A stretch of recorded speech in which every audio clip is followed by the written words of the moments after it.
Well, this is Baruch Flashman, your host for the Tikkun Elevator Kohler, your lift manager today. The doors of the elevator are open. We're going to be rising really, really high today in the Zohar that we'll be learning in Parshas Bekates, Daf Kuf Tzadi Tes Amud Aleph, in the regular Zohar, and the Matak B'Devash, and that Parsha, it's on page Ratio Tes. Now today the sun is in the constellation of Capricorn, which is also known as Teves in our calendar. The moon, though, we are a lunar calendar. The moon today is in Sagittarius, the searcher. We are looking for the light. It is getting darker and darker outside, although we passed the solstice, but now we're in the midst of the Saturnian cycle. The moon today is 28.8 days old, and we are moving quickly towards Rosh Chodesh. We are in also the moon is in the constellation, I think I said this already, of Sagittarius, which is Kislev. So we are getting towards the end of our series on Kislev. We're getting closer to our series on counting the months.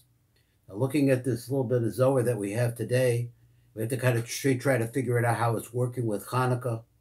I see that in the Rav, at least there is some talk that the difference between Hanukkah and a regular day of the week is the way the nature of the unfiltered light that comes from the Ein Sof Baruch Hu down through Malchus of Atzilus and eventually to us is that it's much, much more direct than it is at any other time. I have a little series that I'm doing now on the first bracha. It's brought by the Rishash. And then over there, we'll be able to see what the meaning of the word ner is. Ner, which is the light of Hanukkah, exactly what it means, but it's not what you might think. Let's go look at this Zohar and let's get started and try to see, because it sounds like a shtickle musavor today. So it says the Zohar starts, and I'm going to skip some of the matuk if it's just a repeat of the Zohar, if I can translate it. Yosef as chalom lahem. So Yosef, when the brothers came before him, he remembered the dreams, because now the brothers are bowing down to him. He remembers the dreams that he interpreted to them.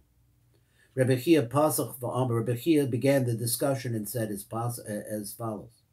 Bin full oivecha al tesmach. I think it's pronounced oivecha. When you see that your enemies have fallen, don't rejoice. Ukbekashlo al yagel libachlo. And when they trip and they stumble, don't let your heart rejoice.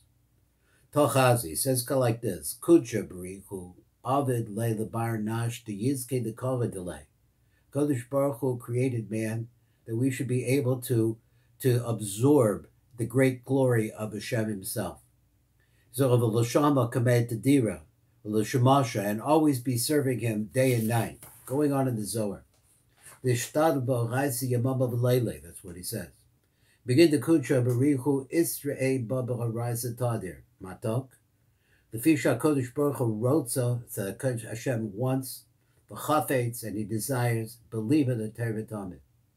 The kaven the bara kucha berichu la'adam yehiv le or berikamei harayza. Once Adam Arishon was created, Hashem brought before him the Torah, the oliflei, and he started teaching it to him. The Ovidlei Ba, the Minda or Chaha, to learn all of its different paths. Matuk, Kevin Shubara Kodesh Baruch Adam Rishon, Nasan Lafana, they placed before him as a Torah, Valima they zechel the Das Darkecha, to know its ways.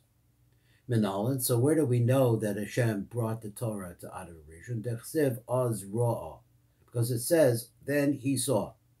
Kodesh Baruch Yistaka B'Torah, that means what? First, the Kodesh Baruch Hu looked into the Torah, Val Yada, and through that, Asa Esakol B'Chachma, he made everything through Chachma. Now we understand that we had this phrase, Reishis Chachma. Chachma is the beginning of what? It's the beginning of the ability to be able to perceive the paths of Hashem.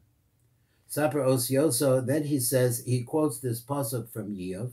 The pasuk says, Az Yura'a v'Yisapra Hekina v'Gan Chakara.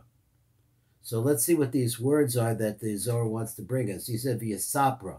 Sapra is like to say over something. Sapra Osiosa Osiosecha Babina. Now, what he did was he said, or in some way transmitted to Bina its letters. Now, what does that mean? Well, the Zohar holds, the Rebbe Shimon holds, that the fundamental building block of the universe is letters, the Hebrew letters, and that they actually stand between the Ein Sof Baruch Hu and where we are, so that all of the light of the Ein Sof Baruch Hu flows into the letters, if we understand letters properly, which we'll look at them. As we understand letters properly, that is all placed into Bina. Then he says, Hakina Zimna B'Tiferes. So he placed those letters into Bina. And for Bina, they were prepared to go into Tiferes. V'gam chakara l'das kol mitzvah necho b'malchus. And to all to be able to reveal and to find and to perfect all the things that are hidden in Malchus. Because Malchus is really the beginning of the revelation for us. Well, the boss of Aksha Baraba as Kolabria, so that after Hashem created all of creation, V'yomer la'adam, and he said to Adam Arishon, Lamda la'adam Arishon, ad shehegshima lefonav, and he started speaking and speaking this Torah to Adam Arishon until right in front of Hashem, as it was possible to say, that he became more physical as all of these things came out. We're made out of letters. But the letters have to be developed, so they're letters. So what? Letters. But the letters have to be brought down, and that's where we're at. And he said, Heim Yiras Hashem hi chochma. Pirish, Yiras Hashem hi chochma satara. What's the fear of Hashem? It's the wisdom of the Torah. V'zu tzricha l'zu v'ein chochma yafa below Yira.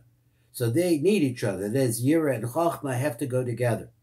Because without chochma, so if ve'ein chochma yafa, chochma is not really beautiful below Yira, without fear. By Yedei Yiras Hashem, and when a person sees when the Zohar speaks about Yiras Hashem, he means the awesomeness of Hashem, and so with the trepidation that one feels when he's in the presence of something so overwhelmingly powerful. Hesig devoren ne'elamim, and as a result of that, when a person has this proper yira, he can begin to start to appreciate things which are hidden. V'sur me'ra, the concept of v'sur me'ra is bina. V'sur me'ra hu hachana as a bina, so turning from evil is a preparation for bina, shehi havanas davar b'tosas davar, because she is the understanding of one thing from another. Kevin the istakel ba, so since he looked at her, v'lo natir law, Kevin sha'adam istakel ba v'im kol zel lo shamar, so now Hashem has prepared the Torah for this man. He has created his physical body, his physicality from that Torah, and now he's placed it before him and taught him all about it. That's what that means. He said, but the man turned away from it. Over al pekude demare ve'itbaz bechove. So over al mitzvahs baro, so he transgressed the mitzvahs of his master. V'chein nitbaz ba'avoda, so then he was trapped or caught in his sin. The fishachet hu samamavis, because because chet is a poison that kills. Gorem the adam shia'anish, which causes a man to receive punishment. Vein ha'onish nekama v'achzarios. It's not really vengeance, and it's not cruelty. It's a way of straightening a person up. But we need to understand that. We need to look at the causes of it. So therefore, all of the people who are really transgressing, going over words of Torah, it possible they also are caught in this thing which kills them. Even if a person does an avera on one thing, the persons are caught and trapped in their sins. So then he says, Shlomo Malko, Chacham al kol b'nei alma. Shlomo Melch who's smarter had more chokhmah than any other man. He went over one thing in the Torah. Shlomo Malcho Shachach Achmem al kol b'nei olam. What was the thing the mistake he made? Shalatura, lo yirbe lo nashim. You shouldn't have too many wives, for who harbe lo nashim, but he has lots and lots of wives. And this caused him to lose his kingdom. And to switch his kingdom would be divided between his sons. Because that his kingdom would be lost from him, and that it should be divided up from his children. Certainly for any man who goes over anything in the Torah, an ordinary man, Misha overall called the Torah Vadai Shia'anesh, who's a person that transgresses the entire Torah, that person will be punished. The Shoelim came, so he asked if that's the case. Yosef Dahada Yada Raisa. Hello, Yosef Shahoya Yodea HaTorah Lokama. Now we're going to start getting into Yosef. He knew the Torah. And then his brothers fell into his hands. My Gilgal Alaycho called Gilgulador. Why did he cause all of these different things to go around that came out? Now, I'm really concerned about the word Gilgula, because Gilgula means a reincarnation. But here I think he means, why did he call them to relive all of these things and to go through the changes that he made them go through? When his brothers fell into his hands, why did he make them go through all of these different things that they didn't recognize him, but he recognized them, and he started putting through all the changes? Mafarish and explains, but he knew the Torah that his father had taught him. So what's Ritzono Lomer? What does this mean? That pasuk which says that when your enemies, obviously his brothers threw him into the pit, they were going to kill him.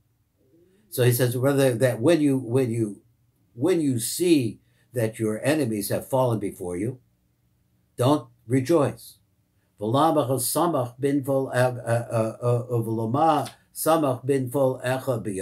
what should he be joyous about? The fact that his brothers fell into his hands.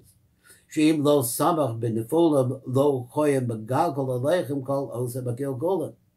if it wasn't something that he thought this was some kind of a vengeance that he was going to take up, why did he go through all of these things that he asked the brothers, and there was an inquisition on the brothers, and then he kept one of them behind and made them go get Benjamin. Ella chas v'shola de Yosef galgal alecha gekulim the nakama minaychus. Said, God forbid that Yosef was talking to the brothers in the way that he did because he wanted to punish them and take out vengeance.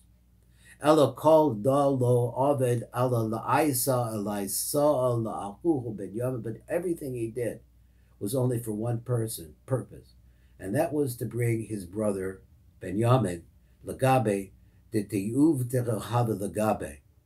So Ella called zechabelo asa rakadei lahave love as echav Benjamin. So the reason why he did this was that they should find a way to bring Benjamin to him. Should kaso choisel Allah, because what he desired mostly was that Benjamin should come to him. Well, maybe Raya v'Amar, so he brings a pasuk, a proof to this. V'Amar shelo dai shelo samach. It's not enough that he wasn't happy about it. But he didn't let them really fall apart at all.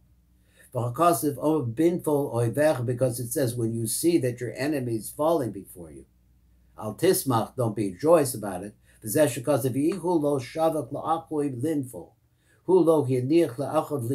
didn't let his brothers fall before him. The hakasiv, because it's written like this: Yitzav Yosef, that Yosef commanded. The Amalo as Kilechem bar, and he filled bar, that is the corn or the grain that they collected, and he filled their sacks with it. Beli Mida, he didn't measure it out, or Mishkal Beli Kasef, and he didn't charge them anything, he gave them their money back. So to sustain them, he always wanted them, because there was possibility of starvation in where they came from, in Eretz Yisrael. Ela kafi yucholas makabel, but only according to their ability to be able to receive it. That's what he gave them. In the same way that Shem Yisbarach, the midah from up above, the measurement that's coming down from up above, is come to the 12 tribes of Israel. Begin the lo yin pulun. And he did all of this, and he fed them, and he sustained them, and he made it possible for them to stay upright. He did that so they shouldn't fall. Let's read this little bit of Matok B'Devash that they have here. And let me just say one thing parenthetically before they do this. I'm thinking in my mind that Yosef HaTzadik represents the bris. He represents the Yesod of Zeranpin. So in a deeper sense, there's the spiritual thing about Yosef. Who is Binyamin? Binyamin represents the Yesod of the Nukva, of the female aspect. Obviously, what he's trying to say, now this is my thinking, I said we're going to see something else in the Matok B'Devash. But obviously what he's trying to say is that you put the two Yesodas together, you could produce a Jewish people. And this has to happen in a dark, dark place, in Mitzrayim. Now, it says, why is that? Maybe the womb is dark. But these become the elements of the womb that are going to go into the womb, that are going to make the child, which is the Knesset Yisrael. Let's over here with the what the Matok says in this light print. V'im Tomar, so if you should say like this, that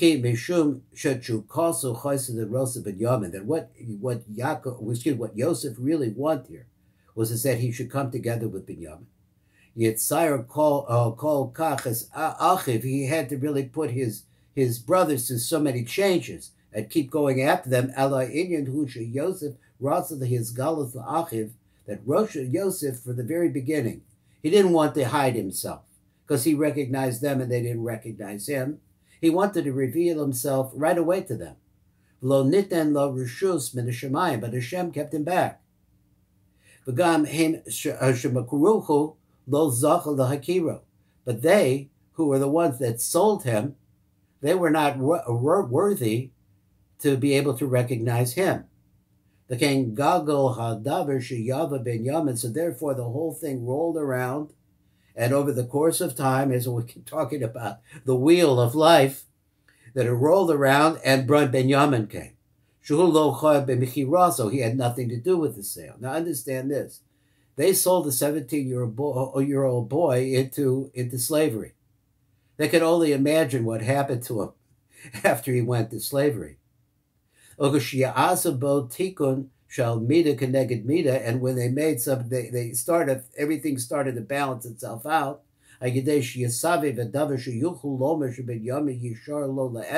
So when he came back and he said, now, you have to see that what we're going to do, you can all leave, but I'm going to keep Binyamin here, and he's going to become my slave. But they stood up on that one. Now they changed. They came in a different position.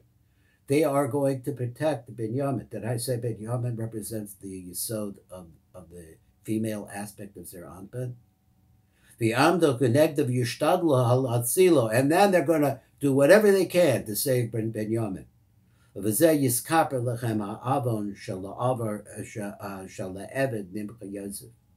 And from this is an atonement now. They came back to the position where an atonement for what? That they sold their brother, Nimkar Yosef La'avid, for a slave. So since that's what actually happened, so then was given to Yosef once he saw that they were in a position that no more brothers would be sacrificed, and in fact that they would do everything that they could to promote the relationship between Yosef and Binyamin and protect Binyamin. Binyamin is the yesod of the Nukva who gives birth. V'heim zachu lahakiro, so therefore now they could recognize him. This is the brother they sold. And this is the brother that they protected. V'zeh choyatamo shal Yosef. So this is really the reason for Yosef. Sheratz shishiyah b'minyanim, that he wanted that Binyamin should come.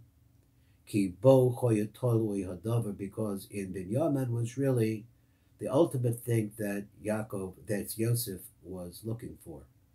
Now, the final word, just to sum up this idea, is that what we're saying here is that people have to pay close attention to the words of the Torah and to try going for what the Torah really wants us to be able to do, which is yichud zohar v'nog, is the mating of the male force of the world and the female force of the world, because from that comes all the bounty and all the goodness. And we see over here specifically the case of the creation of the Bnei Yisrael, which are people that developed in this dark place called Mitzrayim, and eventually came out to freedom and Cherus. This all had to do with the meeting which the brothers promulgated, because the brothers were there to protect Binyamin. And ultimately we mated male, the Yisod of Zer Anpin, female, the Yisod of the Nukva, the Zer Anpin. Thanks for listening. That's the shir for today.